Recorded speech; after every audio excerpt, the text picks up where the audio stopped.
Assalamualaikum warahmatullahi wabarakatuh. Halo semuanya, apa kabar? Semoga kalian sehat ya. Pada video kali ini, kita akan membahas kaidah kebahasaan surat dinas. Ciri kebahasaan surat dinas meliputi yang pertama, ada kata ganti, kedua, kata sapaan, ketiga, kata baku, keempat, kalimat efektif, dan kelima, penggunaan ejaan. Pertama, ada kata ganti. Kata ganti meliputi beberapa bagian. Pertama, kata ganti orang dibagi menjadi 3, yaitu kata ganti orang pertama, kedua, dan ketiga. Yang kedua, ada kata ganti penanya. Ketiga, ada kata ganti petunjuk. Keempat, ada kata ganti pemilik. Kata ganti orang pertama seperti saya, kami, atau orang yang mengirim surat. Kata ganti orang kedua yaitu orang yang diajak bicara atau orang yang dikirim surat, seperti Anda atau kalian. Dan kata ganti orang ketiga yaitu orang yang dibicarakan, seperti ia dan mereka. Yang kedua, kata ganti penanya berfungsi untuk menanyakan benda, waktu, keadaan, tempat, jumlah, dan sebagainya. Seperti apa, kapan, bagaimana, di mana, dan berapa. Selanjutnya, kata ganti petunjuk. Kata ganti petunjuk misalnya ini, itu. Dan yang terakhir, kata ganti pemilik seperti ku. Selanjutnya ada kata sapaan. Kata sapaan dapat dibedakan menjadi nama diri, kekerabatan, gelar kepangkatan, dan nama pelaku. Nama diri seperti nama saya, Andi, dan sebagainya. Nama kekerabatan misalnya bapak, ibu, dan saudara. Gelar kepangkatan misalnya doktor dan profesor. Sedangkan nama pelaku seperti peserta dan hadirin. Selanjutnya ada kata baku. Kata baku yaitu kata yang penggunaannya sesuai dengan pedoman umum ejaan bahasa Indonesia.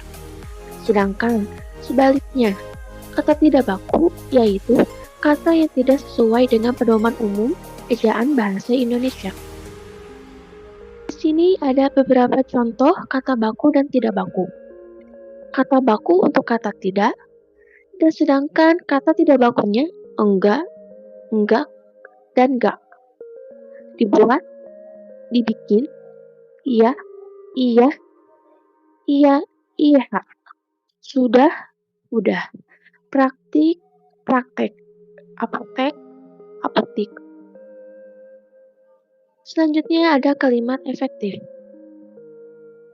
Kalimat efektif mempunyai ciri-ciri. Yang pertama, sistematis. Yang kedua, tidak bermakna ganda. Yang ketiga, sesuai dengan PUEB atau Pedoman Umum Ejaan Bahasa Indonesia. Yang keempat, efisien atau tidak boros. Mari kita bahas pertama, yaitu sistematis. Sistematis yaitu kalimat setidaknya harus mempunyai subjek dan predikat, kemudian ditambah objek dan keterangan. Contoh, saya menulis surat di ruang kerja. Saya sebagai subjek, menulis sebagai predikat, surat sebagai objek, dan ruang kerja sebagai keterangan tempat. Yang kedua, tidak bermakna ganda, yaitu kalimat yang digunakan tidak multitafsir agar pembaca dapat memahami isi yang disampaikan. Contohnya, untuk kelancaran acara nanti, semua peserta harus membawa buku resep makanan baru. Dari kalimat di atas yang sudah disebutkan bahwa yang baru itu bisa berupa bukunya atau bisa juga resep makanan. Sehingga kalimat tersebut dikatakan bermakna ganda atau ambigu.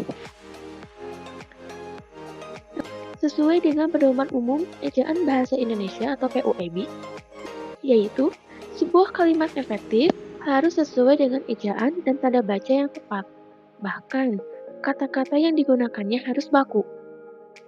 Adapun efisien yaitu Kalimat yang digunakan tidak boros dan tidak bertele-tele. Susunan kalimat harus ringkas agar pembaca mudah memahami gagasan yang disajikan. Contoh, saya sangat senang sekali jika saudara hadir pada acara tersebut. Kalimat tersebut bertele-tele karena kata sangat disertai kata sekali. Tersebut cukup ditulis. Saya sangat senang jika saudara hadir pada acara tersebut.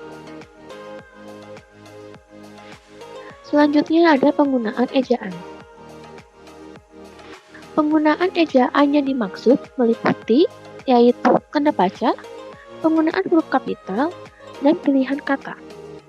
Surat dinas harus memerhatikan tanda baca seperti tanda titik, koma, tanda seru, titik dua, tanda tanya, dan sebagainya. Penggunaan tanda baca harus tepat sehingga pesan yang disampaikan dapat dipahami dengan baik oleh penerima surat. Yang kedua, penggunaan huruf kapital.